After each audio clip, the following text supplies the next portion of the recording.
Maître Muriel Waknin-Melki, bonjour et merci d'être avec nous en direct ce matin sur Radio J. Bonjour Laurence Kahn. Alors, le procès des attentats de janvier 2015 touche à sa fin avec depuis hier le début des réquisitoires, avec un fait marquant et surprenant concernant notamment l'attentat de Montrouge.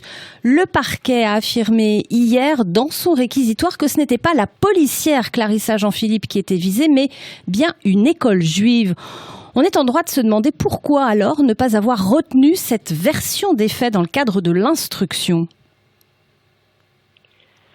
C'est une vraie question, Laurence. Alors, effectivement, le parquet hier a rappelé de manière très claire dans son réquisitoire que Clarissa Jean-Philippe n'était pas la cible initiale et que Amédi Koulibaly, en fait, voulait s'en prendre à l'école juive qui ouvre le matin à 8 heures précises. Le parquet a rappelé qu'Amédi Koulibaly avait garé sa moto à 50 mètres de cette école, que l'avant de la moto était dans le sens du départ, ce qui signifiait qu'il avait l'intention d'attaquer l'école et puis de prendre la fuite, évidemment. Et le parquet a rappelé qu'à son sens, cela ne souffrait pas de discussion qu'il souhaitait se rendre à l'école pour y commettre un massacre. Pourquoi cette position-là n'a pas été reprise dans le temps d'instruction ? C'est une question qu'il faudrait poser aux avocats qui étaient en charge du dossier d'instruction, ce qui n'était pas mon cas à l'époque. En revanche, le parquet avait déjà considéré que Amédi Koulibaly souhaitait s'en prendre à l'école dans le cadre de son réquisitoire. Dans l'ordonnance en fait qui clôture la procédure de l'instruction, le parquet, suite à ça, prend les réquisitions, et dans ces réquisitions, il avait déjà indiqué cette position qui n'était pas celle du magistrat qui instruisait à l'époque. Alors, Muriel Waknin-Melki, l'avocate générale dans son réquisitoire n'a pas non plus fait très important, retenu la circonstance aggravante d'antisémitisme concernant, alors là, la prise d'otage à l'hypercachère. Oui, alors là, la situation est différente parce que effectivement, et dans le temps de l'instruction et dans le cas des réquisitions qui ont suivi l'instruction, la circonstance aggravante d'antisémitisme n'était pas reconnue pour les personnes qui avaient été prises en otage au sein de l'hypercachère. C'est un problème qui n'a pas été évoqué aussi donc à cette phase-là et qui finalement vient devant la cour d'assises pour la première fois.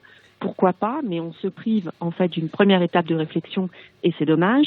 Maintenant, sur le plan procédural, il faut savoir qu'en 2015, le texte de droit ne permet pas de retenir la circonstance aggravante d'antisémitisme pour une prise d'otage. Il ne permet de la retenir que dans le cadre d'un homicide ou une tentative d'homicide volontaire. C'est pour cela que les avocats devant la cour d'assises ont souhaité faire passer l'idée qu'il y avait une tentative d'homicide volontaire à l'encontre de toutes les personnes qui avaient été prises en otage au sein de l'hypercachère.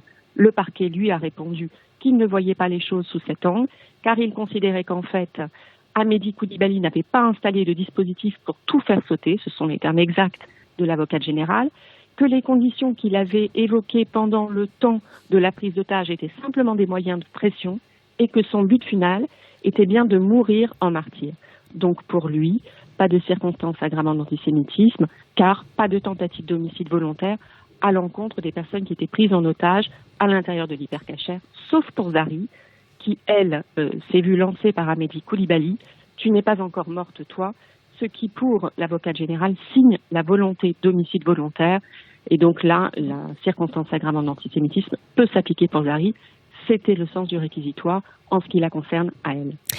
Eh bien, Maître Muriel Waknin-Melki, merci beaucoup d'avoir été en direct avec nous pour nous faire le retour de cette première journée dédiée aux réquisitions. Très belle journée à vous.